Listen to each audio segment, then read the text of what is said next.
আসসালামু আলাইকুম। কল্পনাস lifestyle blog থেকে আমি কল্পনা আপনাদের আরও একটি নতুন ভিডিওতে ওয়েলকাম করছি। কাছে দূরে যে যেখান থেকে আমার আজকের ভিডিওটি দেখছেন, আশা রাখছি আল্লাহর রহমতে সবাই ভালো আছেন, সুস্থ আছেন। আমরাও আল্লাহর রহমতে আপনাদের দোয়া ও ভালোবাসায় বেশ ভালো আছি আলহামদুলিল্লাহ। তো আজকের ভিডিওটি আমি সকাল থেকেই শুরু করেছি। সকালে নাস্তা খাওয়া হয়ে গেছে, এখন দুপুরের জন্য রান্না করব। তো দুপুরের রান্নার আয়োজনটাই করতেছি। তো সপ্তাহে একটা দিন আমি খুব ব্যস্ত থাকি, কারণ সপ্তাহের একটা দিন আমি পুরো বাসাটা ডিপ ক্লিনের কাজ করি। তো আমি আজ সকাল সকালই খুব তাড়াহুড়া করে দুপুরের জন্য রান্নাটা সেরে নিচ্ছি, কারণ রান্নার ফাঁকে ফাঁকে এবং রান্না শেষ করে আমাকে পুরো বাসাটা আজকে ক্লিন করতে হবে। তো সপ্তাহে বৃহস্পতিবার আমি পুরো বাসাটা ক্লিন করি, যেহেতু শুক্রবার ছুটির দিন। তো রামিসা এবং রামিসার বাবা বাসায় থাকে, তো সেই দিনটা কিন্তু একটু ফ্রি থাকার চেষ্টা করি, শুধু রান্নাবান্নার কাজটাই করি। আর সমস্ত কাজ, সব ক্লিনিংয়ের কাজ কিন্তু আমি বৃহস্পতিবারে করে ফেলি। তাই এই বৃহস্পতিবারটা খুবই ব্যস্ততায় কাটে।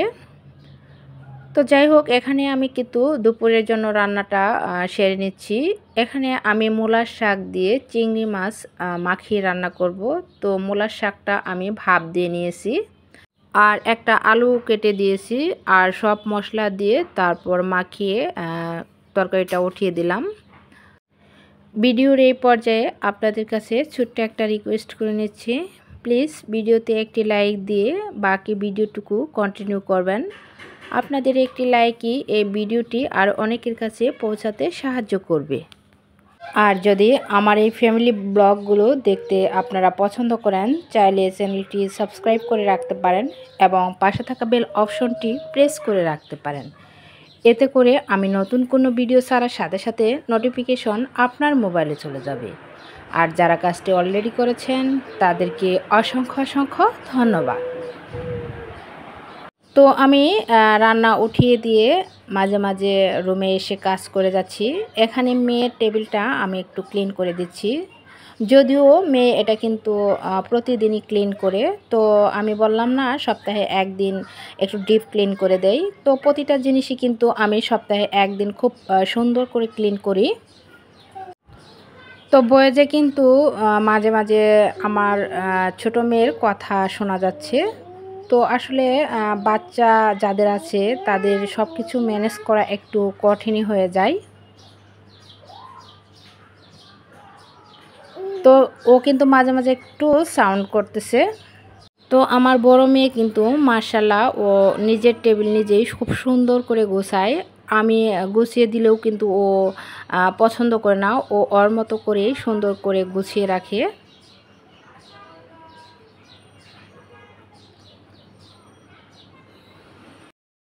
তো আমি রান্নার ফাঁকে ফাঁকে কিন্তু ঘরের কাজগুলো করে আসতেছি, আর মাঝে মাঝে এসে রান্না করে রান্নাটা দেখে যাচ্ছি।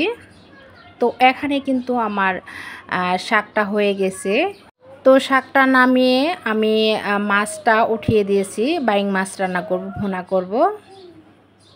তো মাছের জন্য মশলাটা আমি আগে কষিয়ে নিলাম, তারপর মাছটা দিয়ে আর একটু ভালো করে নেড়ে চেড়ে মাছটাও কষিয়ে নেব।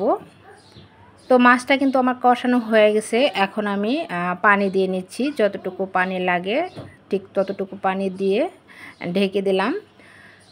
তো মাছটা উঠিয়ে দিয়ে এখন আমি ডাইনিং টেবিলে এসেছি, এটা একটু ক্লিন করে নেই। একটা করে রান্না করে উঠিয়ে দিয়ে আসছি, আর একটা করে কাজ ছেড়ে নিচ্ছি।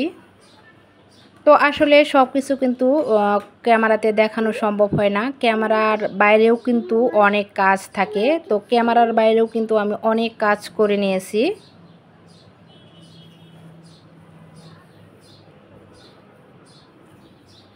যদিও এই কাজগুলো কিন্তু প্রতিদিনই করা হয়, তো মাঝে মাঝে একটু ডিপ ক্লিন করে নিতে হয়।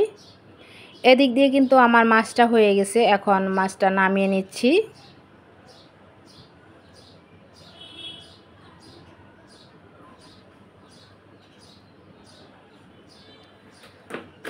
তো এখন আমি টেবিলে রেখে দিচ্ছি, যখন খাবার সময় হবে তখন খেয়ে নিব। এখন এগুলো ঢেকে রেখে দিচ্ছি। তো দেয়ালগুলোও উপরে একটু ঝোল ঝেড়ে নিচ্ছি।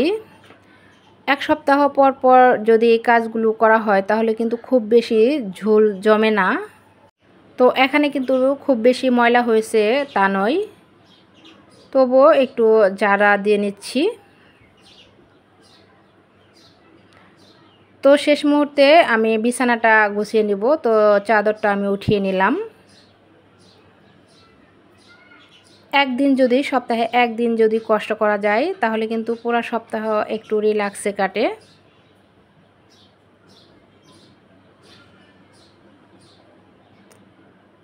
তো বেডটাও আমি খুব সুন্দর করে ক্লিন করে নিচ্ছি। তো এই যে দেখেন কাজের সময় আমার টুনটুনি পাখিটা কি করে। তো আমি যে কাজ করি ও কিন্তু আমার পিছে পিছে থাকে। আমি বিছানা ঝাড়ু দিচ্ছি, ও কিন্তু ঝাড়ুটি নিয়ে ও শুরু করে দিয়েছে। তো এভাবেই কিন্তু আমার কাজ করে নিতে হয়। সব কিছু সামলিয়ে কিন্তু এভাবেই কাজগুলো করে নিতে হয় আমাকে। তো ভিডিওটি এখানেই শেষ করব।